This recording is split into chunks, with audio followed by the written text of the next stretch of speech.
was born and raised in New York City, but never really considered myself kind of an East Coast person. It's a fast-paced life. I think in most large cities it can be, but growing up in New York City was really, really fast-paced, and I just wasn't of that mentality. I was kind of, just slower, easy going, and in my life, and I'll get back to the beginning, but I ended up coming out west, and I thought I found my tribe. A little more slower pace life. So when I say I'm from New York, I don't think I'm your typical New Yorker. But anyway, born there. My mom was 17 years old when she found out she was pregnant, and this was at a time in history where it was taboo to be a teenager pregnant, let alone an unwed mother. And of course she was, and in her life up to that point, she had got involved in drugs, street gangs. It was just the way she had moved from Puerto Rico to New York. And I know in her life she had great intentions. She liked school. She was actually a good student and wanted to be a teacher someday. She just thought that that's what she wanted to do. But then moving to New York City, new environment, and more of a hostile environment, she ended up, knowing her story, just out of protection, joining a street gang because she couldn't speak the language, English. Spanish was, we spoke in our house. So wanting to fit in, wanting to be protected, she got in that lifestyle, which led into a lot of drug addiction. So at 17, here she is, addicted to heroin, pregnant with me, not once stopping. Well, in fact, when she had me, I was premature. Her story, she tells me that her boyfriend, I guess my biological father, brought a fix of heroin to the hospital. She took it, unplugged herself, and left me. So here I am, this premature baby, sickly because of the drugs in my system. No name, so they hadn't even named me yet. And so I got my name because in the newspaper and the comic strips, there was this kid named Dondi, and he was an orphan, brought over from Europe and adopted, and was living in this place called Midville, wherever that is. There's a Midville somewhere out there, but there's this kid. And so they started calling me the Dondi baby because I was like the orphan kid. And it just stuck. So, I was called Dondi, and that's why I go by that name. But I was rewarded to my great-grandmother, so there was family in my life. And she raised me. I think it was her love. She was a ferocious, protective woman. She had raised my grandmother, because my grandmother was 15 when she had my mother. She raised my mother, and she was 17 with me. So now she has a third generation of people, and she's now raising me. And I remember growing up in a home, because of her, I believe it was full of love. She was protective, and I remember her nurturing me and taking care of me. I don't remember feeling that loss. It was just what I had. I had a great grandmother. But I do remember as I started growing, as I was growing older, that I felt I didn't have a family because I didn't have a mom and dad. I remember thinking that. I don't know where I got it from. I don't know who, if anyone talked to me about it, but I didn't even think I had a last name. Like, I can think back in those days, I always just thought I was Dondi. Now, nowadays it's trendy to just be that guy named Dondi, the artist known Dondi. But in those days, I didn't have a last name. It was just Dondi. And I thought that was important. I needed to have a last name, an identity. And I know it bothered me. That started bothering me because I didn't have a family. I had my great-grandmother, but I didn't have what you would call a family. There were times in those early years that my mom tried to come to see us, but she was living on the streets. And, my great-grandmother didn't want that in the house, and loved her, but didn't, had kind of was tough love. Says, no, you're not going to come in until you get your life together. And so there were times, literally, there was one time when my mom was arrested in front of me. I don't know what the situation was. I just remember being on the couch, police coming and handcuffing her and taking her away. And I remember screaming through the door, Mom. I knew that, so I knew that there was a mom, but I couldn't be with her. There was a door between us. And I do remember coming my great-grandma did all she could to support us. She never took welfare. She didn't want that. She goes, I can work. So she cooked and she cleaned. And I remember always having enough food. I always remember having clean clothes because she made it happen. But I remember coming home one time. I went with her when she was working at a little restaurant. We call them bodegas there. And she was cooking. And so I would remember I'd sit in the window of this bodega. That would be my play area while she cooked and served customers. Coming home, and there wasn't any furniture in the apartment except for a bed. My mom had broken in, had stolen all the furniture to sell it so she can have money for drugs. She left the bed. I do remember that. She left the bed. So that was the toughness that that I was growing up in. And then something happened. I was 5 years old, and I saw my mom, and she looked different. And granted, she was 22 years old, so to me, she was still a kid, but she was different.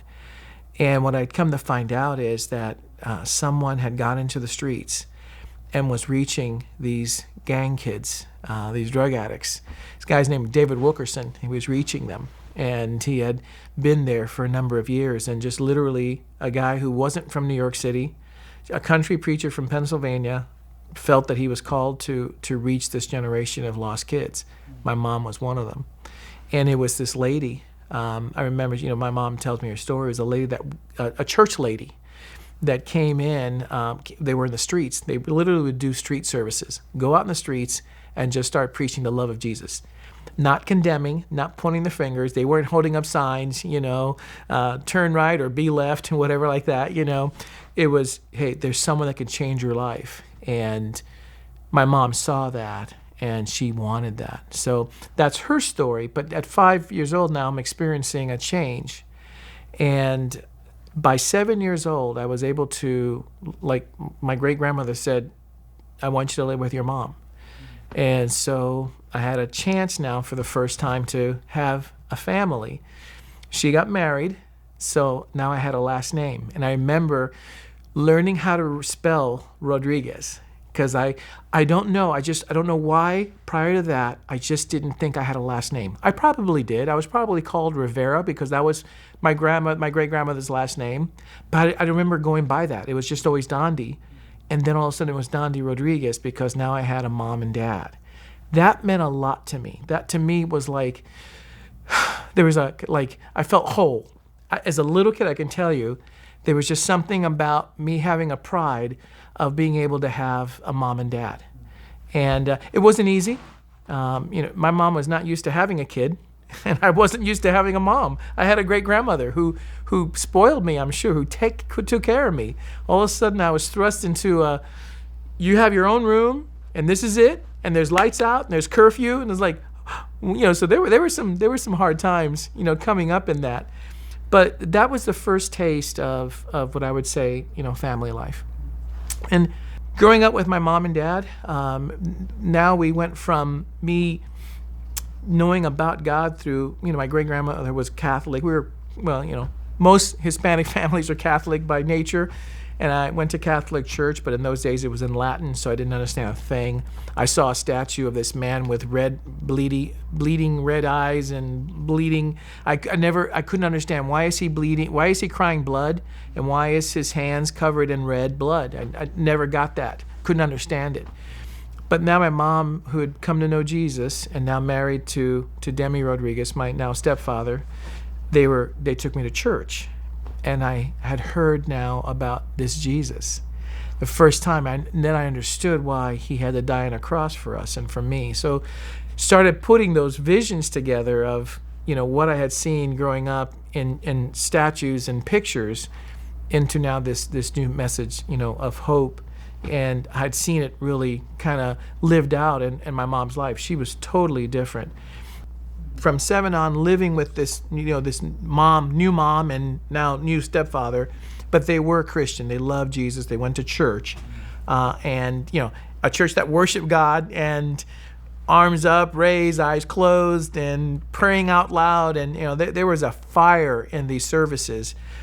I saw it, and I was literally surrounded by former drug addicts, what you might call them, that gang, now they call them gangbangers, but I mean, these were people I remember seeing and growing up in the streets, and now they're different. They're living for Jesus, and they still had scars in their arms from shooting up drugs. But I was growing up in this dynamic environment where they were being healed, and you could see it.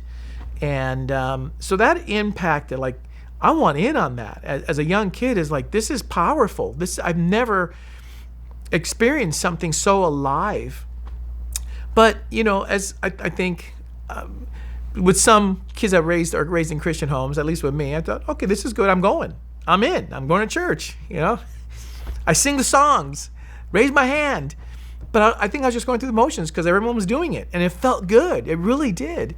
But I remember sitting in a church service on a Wednesday night, and the pastor said, have you made a decision for Jesus on your own? And I think he was talking to me. And I thought about it. I said, I never asked that prayer. I'm doing everything right, and I don't know what God would have done for me then, or if I was wrong, but I didn't. So at 15, I remember on that Wednesday night, I said the words, Jesus, I'm a lost sinner without you. Please enter my heart. Forgive my soul. Forgive me of my sins. And I could say then, I actually did the prayer and really started living out this thing as a teenager of what it meant to live for Jesus. It was up and down. Went to college, met my wife. We got married. I was 19 years old and finished college and moved to Denver. So, New York City, Denver, the mountains, and but I remember it was just like a new tribe. It was a tribe. It's like, wow, it was crazy. But I got involved in a career in banking. I got a job, and that itself was like my new life, and it kind of became my new religion. I saw myself now like kind of getting away. Like God was there, but now my career is like I'm somebody, and people are calling me Mr. Rodriguez. It's like wow, and so I remember working hard, but not wanting to really attend church anymore. It was just like, I have more fun just hanging out with my work buddies and, let's go out to this place and let's go out to this place. And so I kind of went through this time, and it might have been 3 or 4 years where I just kind of fell away. God wasn't as important anymore in my life because now all these other things were happening and changing in my life. But I remember I had started drinking, but I would say my wife would probably think, yeah, you're drinking too much. But I remember, and my wife is she's a very strong woman.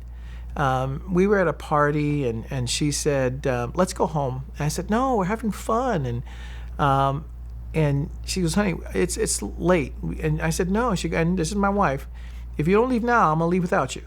And she left without me. She said it. She gave me fair warning. She drove home without me. Except that my coat was in the car, and this was December in Denver. And when I finally realized everybody was leaving and I was there, I had to walk home 3 miles without a coat. So not that she was going to kill me or anything like that, but that walk sobered me up.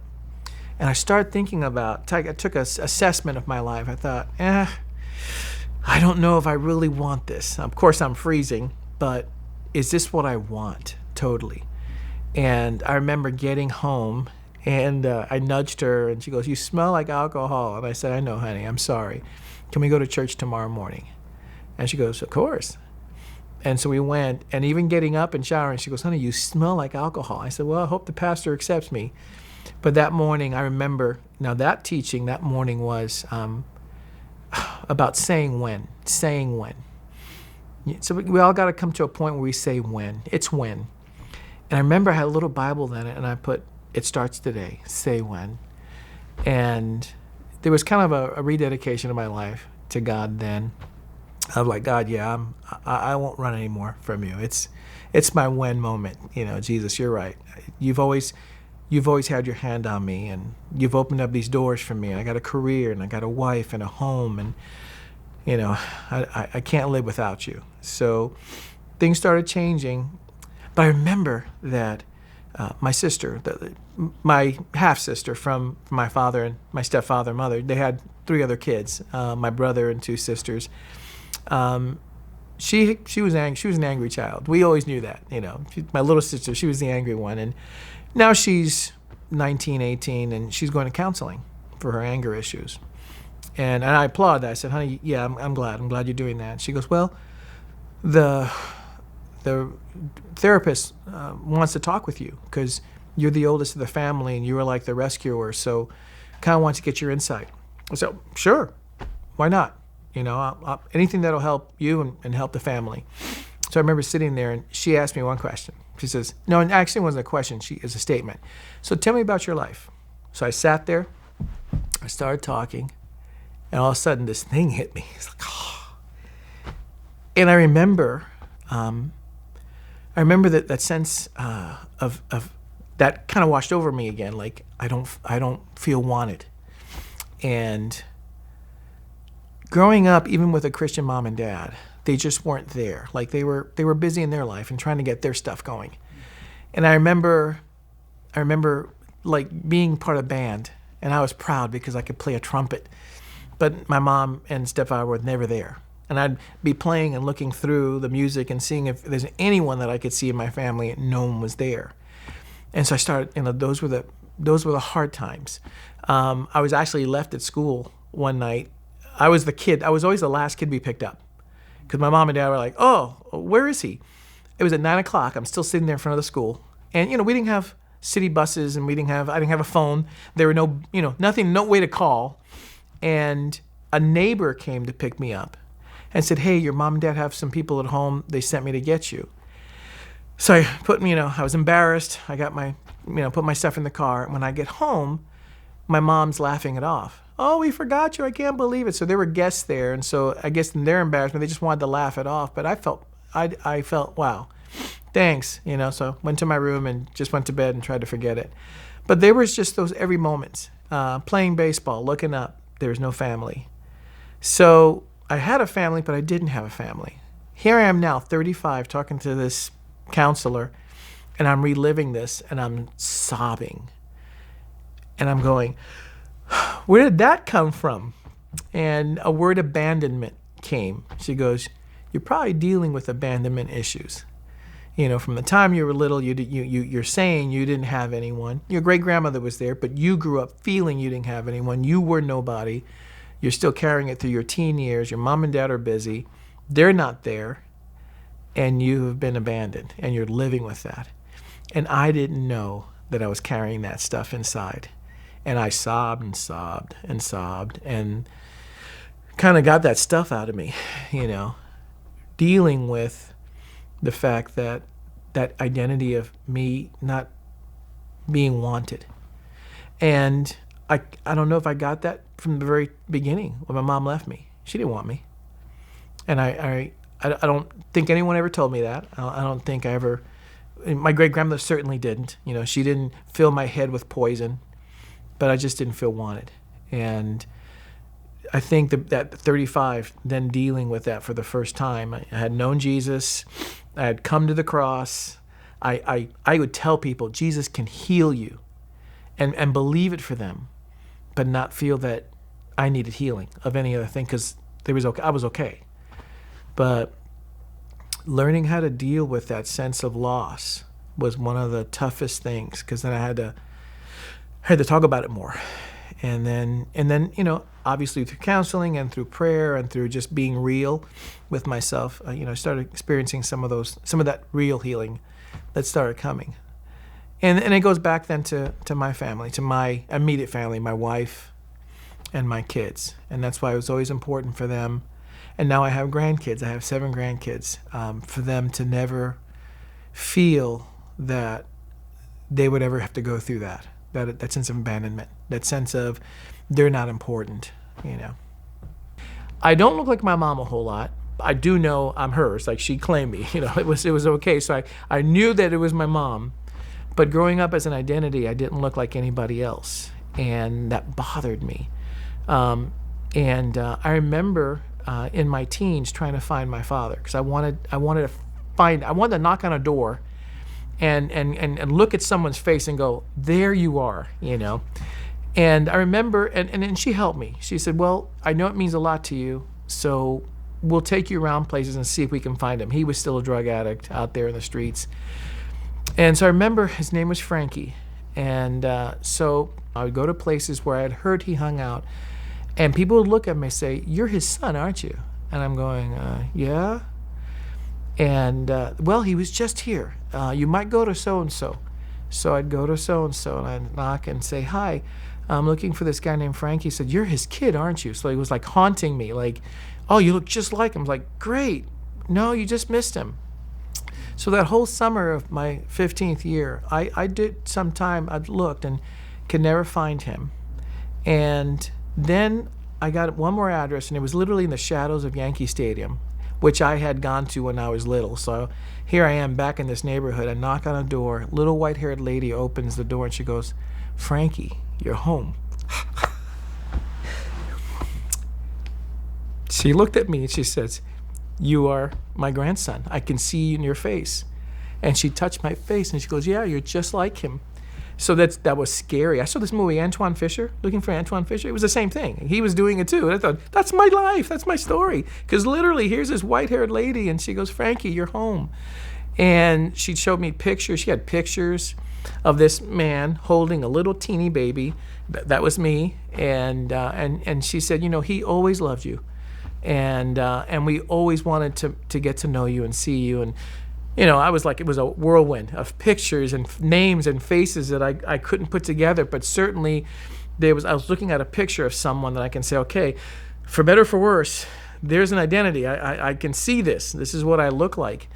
And never found him, and ended up finding later on that he had, passed away, again, from his drug addiction and stuff. But I had connected with a clan of people that claimed me as their own. And that really was one of the big things in my life, is feeling like I mattered. Later on, becoming a Christian and coming to Jesus, I think that's the message that really hit me hard, is that God could love me, and not for anything. I didn't have to prove myself. I didn't have to look right or speak the right language or live in the right house. That God could love me for me. Even though I heard it and it impacted me, it was very hard for me to understand that. And I grew up, even into my adult years, feeling like I had to do good for God to continue to love me, that to earn it. So I didn't get that attaboy. That's my boy, I'm proud of you, son. But I knew that kids got that when they did good. So I felt, growing up as a Christian, if I did good, that I would hear God saying, "Attaboy, son, attaboy." And so I would strive so hard to do good things and yet fail. So it was always hard, feeling like I had to really try to earn God's love. Even though intellectually I heard it, I knew it, the scripture, He loved me anyway. Those were some of the things that even at 60, that there are now little hitches in my throat when I talk about it, because it's still, I think people always say daddy issues. Sure, I'll say at 60, I still wrestle with daddy issues. But God gave me a gift. I've been married for 42 years. I met my wife in college. And after 10 years of not having children, we were able to have children, and we had twins. And so I became a father. And I remember watching these two little girls grow up and telling myself, I will never be absent from their life. I'm going to do all I can. I'm not going to be perfect, but I'm going to be there for them. And I remember telling my wife, I don't want to do things, and I know I won't be perfect, but I don't want to do something that would ever have my girl say, "Why, Daddy? Why?" So I always watched out for that. And I, like I said, you ask my girls, I know they won't say I'm perfect, but they know me as their father. And that was a healing for me, because a kid with one name now has a family. And I didn't think I deserved that. And to have that, to me, above and beyond, obviously my salvation, the healing of my soul, to have a family and to be blessed to look at someone's face and say they're mine, and somewhere in you there's me. So there's a pride of just God's gift, in my life, and being able to heal, a lot of those pains that I felt. Wow, I didn't know I carried all that. The real key issue is really with that sense of abandonment. Working with Young Life, with kids. Oh my gosh, the first time I saw a cardboard testimony, it's just, I was flooded all over again, because then I could say with one word what I had felt, and then turn around, and I was like, first time I saw that, and then they asked me, hey, would you be part of this cardboard testimony? And I know my word, but then I know when it turns around, accepted, fully loved,